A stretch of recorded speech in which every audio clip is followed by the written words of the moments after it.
Hello, hello, hello. Welcome to Fun Class Time with Katie. We're going to create some elevations, edit dimensions, add notations, and print elevations that look fantastic for our contractors and our homeowners. Okay, the first step is making elevations. There's 3 ways to do it. The classic way is to select inside of a display zone. Why can't I think of the name of this? Placement zone, and then just hit the add elevation button. We've all done this before, I think. Right here in the middle of the screen is the bar that divides the 2 modes, and you can turn your cursor into a little grabby guy and move it up and down. Use this when you're working with elevations. It's important to get all up close. Make it easy on yourself. The second way to create an elevation, and the easiest way, is to just double click inside the placement zone. That creates an elevation too. We need to make another elevation of this little vanity I drew over here. If you look right here, there's a diagonal line, and that diagonal line actually represents the intersection of the 2 placement zones, the placement zone for this wall and this wall. So if I were to double click right here, we would get the elevation of this wall, so we'd actually see the side of the vanity. So be careful when you're doing that, when you're working with corners, that you're clicking in the right placement zone and you don't make yourself nuts. Okay, so there's 3 elevations. I'm actually going to delete all elevations, the delete option up here, because I want to show you the 3rd way to create elevations. If you hold down the Control key, this is just a standard Windows command, Control for select all. Hold down the Control key and click inside each one of the placement zones that you want an elevation of. Hit Add Elevations and dun, dun, dun, dun. You get all 3. If you were moving super fast and wanted to get a quote out, this would be really cool, and you could just do it and you weren't going to clean it up. This doesn't work well for me. I like my screen bigger and yada, yada, yada. So this isn't my favorite, but a lot of people do use it. I'm going to delete all those once more.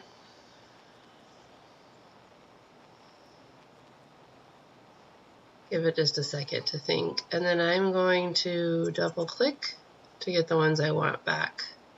You should set up your elevations and start using them early on in your designing process. It's really helpful to set the cabinets in design with the elevation and the floor plan. It helps you see things in a 3D perspective better, in my mind anyways. Okay, so now we've got these 3 elevations, but what about this island down here? We have this island, which we're seeing a lot these days, where we have some drawer bases facing that way and some 12-inch deep cabinets hidden under the seating area here. So I want to have an elevation of both sides so I can put notes and dimensions on there for the contractors. So what we're going to do is use a construction line under the room layout tab. We want a continuous construction line. Hit this little arrow and it'll give you the option for double-sided or single-sided. You want to select this before you go into the command. So we want a double-sided because we want to get both sides, back to back. And then you hit that and the tool is active. And how do we know it's active? Because we have these fancy little crosshairs instead of our pointer cursor. So I'm just going to select the intersection of these 2 cabinets, and then I'm going to drag this construction line and just stop it randomly over here in space. And then I'll hit escape.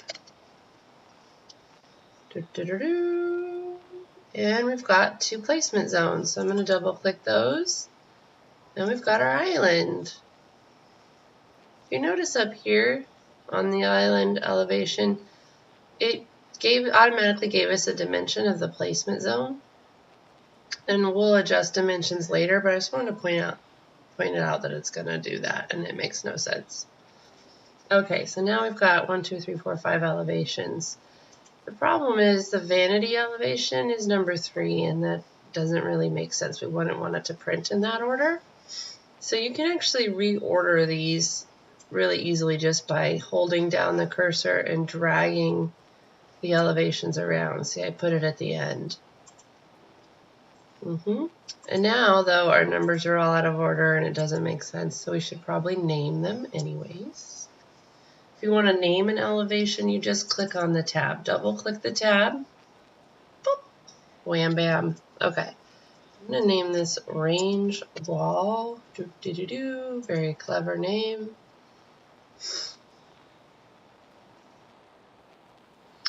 Magically, while you weren't looking, I named all of the elevations. Okay, so working inside of an elevation, you have a lot of the same commands and tools that you do working in the floor plan. I'm going to add some cabinets because I want to show you, how to use the placement tool and the difference in the elevation mode and floor plan. So I'm going to put a 15-inch cabinet right here. You see it shows up on the floor plan. And then I want to add a microwave hood and a cabinet above it. So I'm going to go up to Items, go to Appliances, grab your micro hood, and drop it. There we go. Close that down. Okay, so then we want a 21-inch cabinet up there. Bear with me. So one way you can do it is try and drop it over the microwave hood. Another way to do it is with this placement tool. I'll unselect anything. So if you're in the elevation mode and you select the microwave hood, you can see it looks like it does on this screen. You see this little tiny microwave hood picture in the middle of this? That's showing us that we're in the elevation, and that's the orientation that the object has. So I'm going to select the cabinet I want, and then I'm just going to push the arrow because I want it to go up in the elevation, and it's there, like magic. Now if we zoom in, oh, remember what I said. Make it easy on yourself. Zoom in on that, you can see that nothing's actually aligned because we arbitrarily set that hood in there and then we put this directly above it. So you can drag these objects just by grabbing it. You can drag things up and down. And it should give you snaps. And if you let go when the snap's close enough, it'll snap directly to the top of the other cabinet. And then you can drag the hood, sort of just push it up. So, there we go. Just like that. So placement. Something to be aware of, which will get you caught up, is you may be looking down here thinking, now I'm going to add a cabinet this direction or something, but you actually first selected it in the elevation mode. You always need to check that. So see how it looks like that? That means you selected it in elevation mode. Now if you clear that and select something else, oh look, see now it shows it the way you see it in floor plan. That's indicating that it's selected in the floor plan. So that would indicate the direction something's going to go. All right? Sounds good. Okay, so while you're not looking, I'm going to magically put the rest of these wall cabinets and trim in here.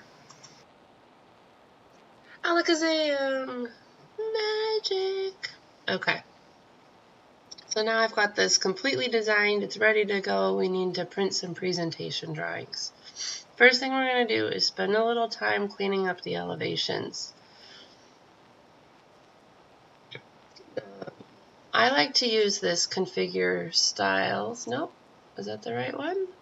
Just kidding. Here we go. Display settings, that's what I want to use. It's up here. So display settings, yours are probably preset to this 2020 elevation setting, which has a larger font, blah, blah, blah, and some other things going on here.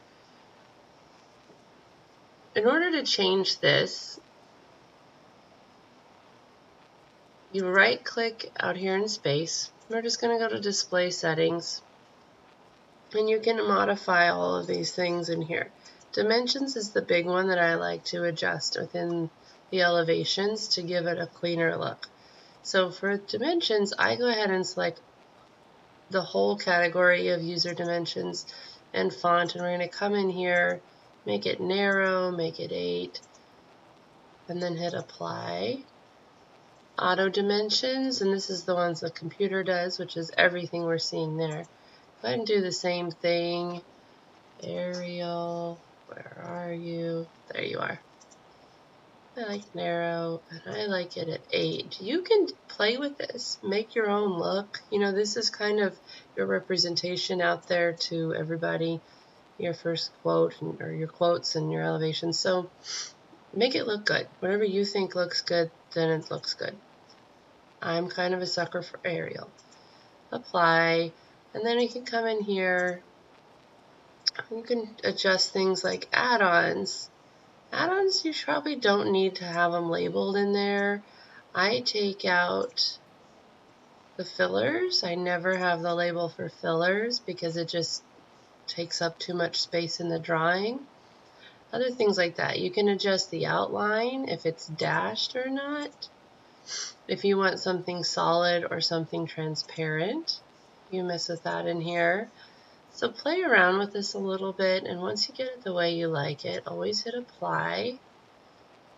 And then we're going to Save As.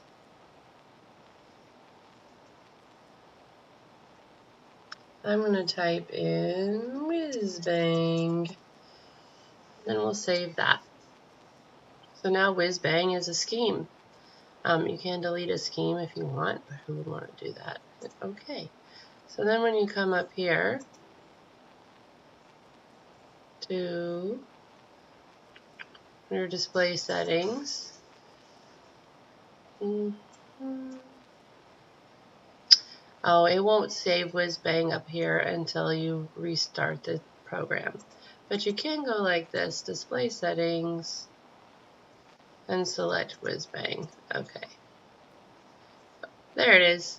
There it is. So now it's in there, and it'll always stay in your 2020. So once you get those parameters set, you never have to go back and do that. So take a minute, set it up the way you like it, because then what happens is that it just makes it easier to have a nice clean elevation. So the automated dimensions, you'll still have to clean those up because the computer just puts so many in there. Let's see, they've done it twice on the trim up here. We don't need to tell them it's 3 inches twice. So we go in and just select the elevation and hit the delete key on your keyboard. And go through and do that until you have just the amount of dimensions that are necessary and appropriate. What's next? Let's see. We need to add some notes. Notes are pretty simple. Come up here to Annotations, Add Notes. It's going to give you a little text box. We'll drop it somewhere in the general vicinity of where you want it. 15-inch deep cabinet of micro hood. Very nice. And we've got, it's a pretty obvious note, but you might want to add arrows to your notes sometimes. The only way I know how to do that is with the line tool. So the line tool, I just start it somewhere at the beginning of my sentence. This is not very scientific. You notice here my line tool is only going at a 90-degree or a 45-degree angle. That's because this ortho button, follow my cursor down here to the bottom. This ortho button is on. If you turn that off, then you can go willy-nilly wherever you want. You turn it back on, boop, boom. And that is true for everything, not just lines. So if you're trying to rotate an object or do something and you want it to be at a 45, push that ortho button, and then you're going to have no problems. All right, so once you got your line drawn, have it selected, and then right click, go to edit, and the only options in edits are arrows. So head arrow would be where the line started, and tail arrow is where you stop drawing it. So tail arrow is the one we need. Okay. And it's got a little arrowhead. That's how you draw arrows in 2020.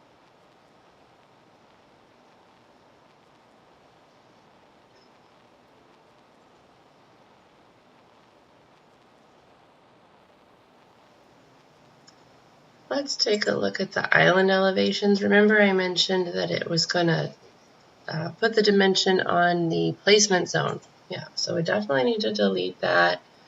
You don't need two of those up there. And we're going to add some dimensions to this. Where do we want to go? Yep, this works. So the line-to-line dimension is one you've probably already used, and that's where it lets you pick your line. And then you can place it where you want by dragging it around. The other one I like to use a lot is horizontal, and you can just grab, for some reason it grabs the toe kick area better, and it just does that, puts it there, horizontal. It's faster, it's less steps, I'm not grabbing another line. And then I place them and adjust them together like this. Pretty simple. Check out the vanity. The vanity's got something going on that I see a lot. So I drew this wall, if you look down here. Oh, sorry. I drew this wall around the vanity. I knew the size the vanity needed to be, but obviously this wall continues on and there's a toilet and a bathtub and other things. But I didn't need to draw all that. I'm just selling them a cabinet. So I drew it like this. So the computer's dimensioned this little bit down here. It's important to me that I clean up as much of that as I can. It's not letting me grab it. It wants me to grab this big one. But that dimension doesn't apply to anything at all because this wall dimension isn't reality. So I try to delete anything that's not important to the cabinet sale. So this is about dimensioning the cabinets. Now if you're also selling something else, countertops, tile, lighting, and you have dimension to those things, that's important to your project. But I try to make sure I'm just dimensioning what I'm selling. Alright, so this vanity may not make it into my floor plan that I print. I might not print a whole floor plan of that because there's not really any information on the floor plan. It's all right here in the elevation. I like to add in a note about vanity depths because sometimes they're 21, sometimes they're 18, and sometimes they're 24. So I just put it right on the vanity elevation, and that's all I do for vanities. Then I'm done. And I won't have to print a floor plan of just this little fella right here. If there were more information or something else going on in the room, a floor plan might be important. But the less papers for the installers to throw away, the better. Not that I'm concerned about the trees, I'm concerned about the fact that one piece of paper with all the information on it is easier for them to use. Okay, so I think that looks pretty good. We're going to print. Yay, exciting. So up here at File, Print. We always do Print Preview first. This Print Preview dialog box, I'm going to move it in the middle of the screen here. This is where the magic happens. So select your PDF printer, whatever yours is. I use Qt. It's a really good PDF print driver. It's free online. You can download it. But a lot of computers come with their own PDF printers. Go to Properties. The main thing we want to do is make sure everything's in landscape. Over here at Range, you never ever print this first one, that makes no sense. But we want to work with Selection and then go here to the little browser box. We're going to print all of our elevations, so we're just clicking that one. We only need one copy, it's a PDF. Leave it on Entire Design for print area or display. Let's do display. Okay. Print scale, fit to page, or ratio. So ratio is just a scale. I probably, for this one, you might be able to do a 1/2 inch. I'm going to leave it at 3/8. That seems to be the best for 8.5 by 11. And then print mode. This is very, very, very, very, very, very important. So print mode, all of these options are the same things you have when you're rendering with your camera. You can play around with them. The best one that looks the most professional is hidden. And then print quality. Print quality, I always do draft, and the reason is that we're making a PDF file, and I want to keep the file relatively small. And all my lines seem to come out in draft, but if you're having issues with your lines not showing up, check this out and try and play with this. High resolution is just going to give you a bigger PDF file, and since you're emailing them, we want things to be relatively compact. Okay, here we go. Let's check it out. See if we succeeded. Sort of. I mean, if you only want to sell them half of this wall. So what do we do when this happens? You can push down on the wheel of your mouse, and it's going to turn into a hand. And the hand just drags it over. I'm just pushing down on the wheel and pulling it into place. Dun, da, da, da. So then I'm going to do, up here at the top, I'm going to do next page, go down to the next one, and they're all over there. Fun. You can see my notes. I probably will go back in and adjust this because one is in all caps and the other one's not. That doesn't look very good. The crown molding looks good. Things are looking pretty good. Next page. Here's those dimensions we added. That looks nice. Next page. Oh, see, I'd probably go back in and add some more dimensions there and put a note that these are 12-inch deep cabinets. This is that back side of the island. I'd also recommend on these, in fact, I'll show you how to do that someday, but removing the hardware in properties so that there's no hardware on these, and making a note to add push latches. If you're working in 1900, you can add push latches in the attributes. It's an available modification. I don't particularly like the push latches they use in 1600, so I just tell them to add them aftermarket. But push latches in that location are always a good idea. Next page. And there's our vanity. See, that's all the information they need. This looks great. So then, after you go back and make some of those changes, you print and save it as a file. There you go. Fun time learning stuff about elevations.